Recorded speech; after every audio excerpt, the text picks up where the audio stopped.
Hello everyone, welcome again. Today we're gonna talk about quite unusual tank, the Russian heavy tank on tier 9 premium K91. Why this tank is unusual? We're gonna get to it soon, but before we start, let's have a look on the offer. In the shop we can have this tank for 9,000 of gold. For 10,500 we can have this tank with all equipment slots unlocked, Inferno Rare Camouflage and Assassin's Dagger Legendary Avatar. And for 12,500 of gold we can have K91 plus another heavy tank T2020.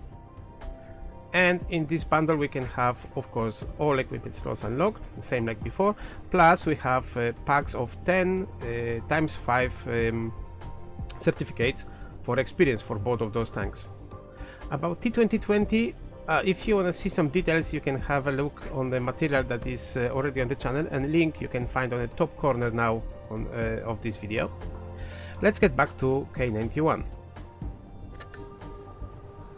If you look at it, it looks quite unusual for other heavy tanks, the Russian heavy tanks we have in the game, because on tier 9 we have ST1, we have IS-8, and they look completely different. And about the parameters, there is a magic, because here we have an unusual, completely different gun than the other heavies. We have an autoloader here, 100mm gun with 3 shells in a clip, and the parameters of this gun, they are as follows. Aiming time 4.7 seconds, quite good aiming time. Dispersion 0.345, which means it's quite accurate. It's probably one of the most accurate Russian guns on tier 9. DPM 2591, very good DPM. Reload of the whole clip is 17.2 seconds, which is pretty good on for a clip. And like I said before, we have 3 shells in the magazine, and reload between every single shot is 3.5 seconds.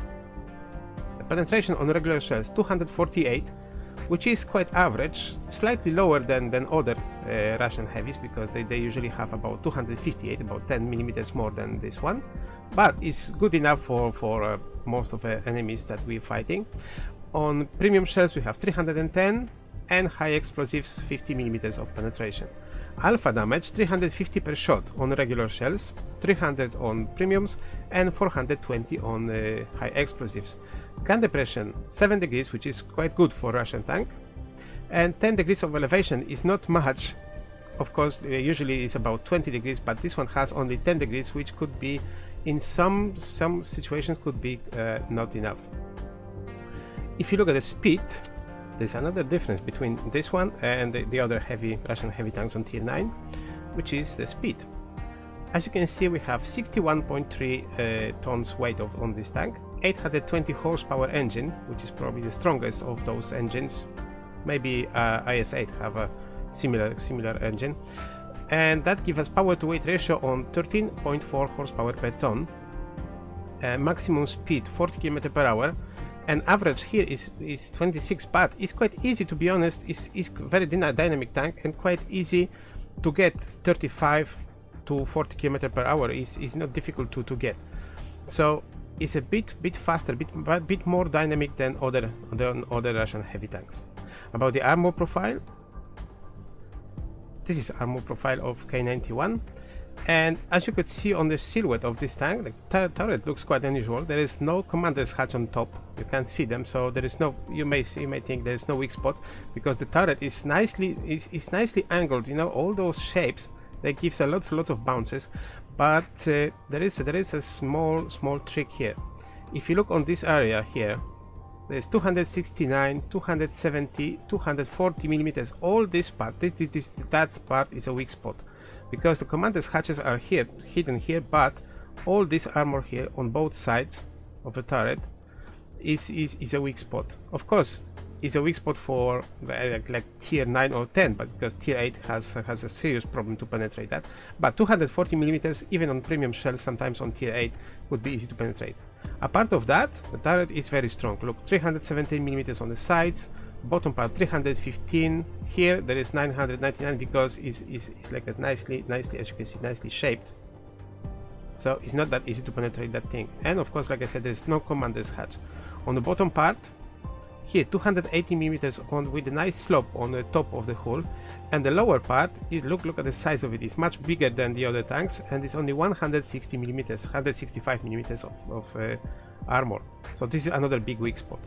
Another tricky thing is because even if you manage to use, like we said, 7 degrees of gun depression, if you position this tank to use your gun depression, frontal part, of course, we have 397 because, of course, it's an even better angle than before. But there is a trick. This tank has those two parts, those parts above the tracks. They still belongs to the armor, to the hitbox. It's not a spaced armor. It's a normal hitbox, and we have 240 millimeters of penetration of armor. So if you have about 240-250 millimeters of penetration, you can easily penetrate those. So got to be careful with that. Let's get back to normal. On the side, here again, nicely sloped and shaped frontal part of a turret with the huge values of armor, about 270, 300, 500. Side 207, again the same commander's hatch armor. This part got the same problem like from the front, 208, 201. And on the back of a turret, 150, 100, of course the lower part, because the upper part again is nicely sloped, so gonna be difficult to penetrate. But the lower part, look at this, 143, 130, so this part could be easily penetrated. All the side, there is no spaced armor anywhere, so it's only 100 millimeters, so this one is very easy to penetrate. Even sometimes with high explosives could be penetrated. On the back, 175 millimeters on the turret, and 110 on the hull. The bottom part has 97 millimeters, so even easier to penetrate. So if you manage to circle this tank, is quite easy. So got to be careful with that. If you look at armor performance, like I said before, tier 8 has a serious problem. Only weak spot gonna be here on the lower part. The turret is very solid. There is no, like I said, there is no spaced, no commander's hatches sticking out of the top of the turret. So it's quite nice armor. Tier 9, similar situation, but of course, like I just mentioned, those parts on the both sides of a turret, they could be quite tricky. And tier 10 probably has no problem to penetrate them because, you know, there is lots of tank with high penetration gonna penetrate it. So that's it. Here I compared the tank that we talk about today, the K91, with other Russian heavies that we have on tier 9, ST1 and IS-8. As you can see, we have DPM much higher than the other two. We have 2,737 points versus 2,300 and 2,500. So it's about 15% more than the other tanks. Penetration is 10 millimeters lowered, 248 versus 258, but this is because of gun caliber. We have 100 millimeter gun versus 122 millimeter guns in other heavies. Rate of fire 7.8 versus 5.6, just because of quicker reload.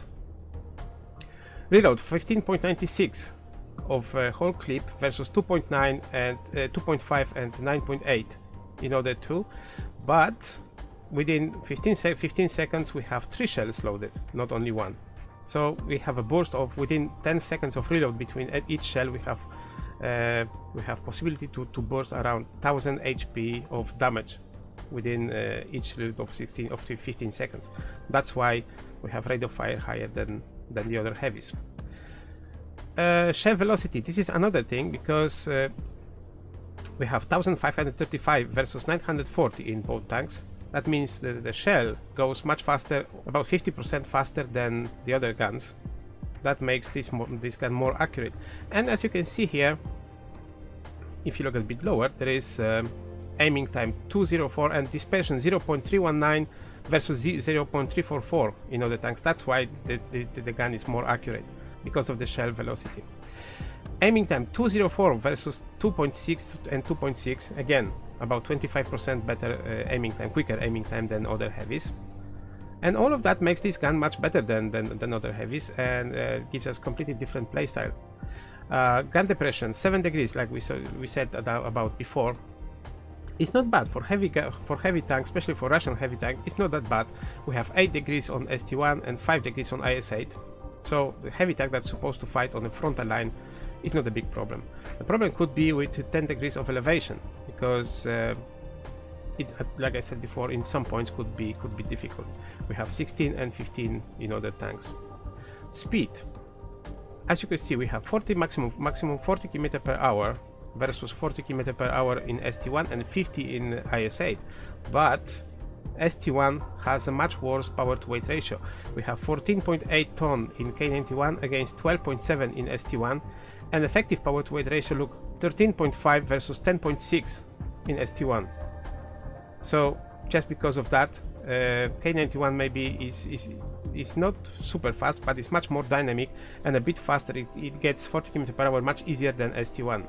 ST1 is much slower. Also, because of terrain resistance, the K91 has a problem with turning. It's not the fastest turner, so that's a problem. But to get the top speed is much quicker than ST1. IS-8 has a slightly different situation because we have engine bit weaker than K91, but power to weight ratio is much higher. It's about 16.3 horsepower per ton. That's why effective power to weight ratio is about about 2 tons higher than ST1. And that's it. So since you decide to buy this tank, you may need some advices how to play it. Basically, I forgot to mention about one thing when we talk about armor profile of this vehicle. This is very good side scrapper. So the side scrap on this vehicle is very effective technique. Another thing is speed, because you are a bit faster than the other Russian heavies. And the most important difference between them and the K91 is the gun, because we have autoloader here. And another very important thing, if you're not familiar with playing with tanks with autoloaders, you're supposed to stay away of this vehicle. Seriously, if you don't know how to play autoloader properly, you're gonna struggle here and you're gonna get frustrated because there will be about 10,000 of gold just thrown away and you get no fun. So if you once again, if you're not familiar with autoloaders, stay away. If you can play autoloaders, you have lots of another bunch of advantages because of strong, well-armored turret that gives you lots of protection on the peekaboo, on the hills, on uneven terrain. You have decent armor profile on the hull, of course, except the lower hull part, because this is a huge weak spot. But if you manage to hide it, like for example, like in a side scrap position, you have very nice gun with very good penetration, good alpha damage, and reload time for a whole clip is about 15 seconds. It's not that much, and when you manage to reload it, you have around 1000 of damage to burst within 10 seconds, because the time between the shells here is 3.5 seconds. And of course, another advantage is your speed, because you are fast enough to quickly run away from that position if it gets too dangerous to stay there. And that's it. That's the most important things in this tank. Of course, the armor, that's gonna be huge advantage, and those shapes, especially on the turret, we like we talk about that's the two small weak spots. But if you wriggle, if you still stay in the movement, they're gonna be difficult to hit it, to aim. So like most of the tanks, do not let the enemy to flank you. Of course, you have to be careful with quick meds and light tanks not to get flanked, because since you get flanked, this tank is quite slow turner, so you're done. Basically, you're done. Without protection, you shouldn't go. You always supposed to have someone to look after you beside, and that's it. That's all the magic. All right.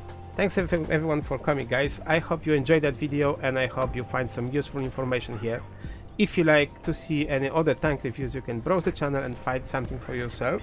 And if you like my videos, subscribe to the channel and stay tuned for incoming materials.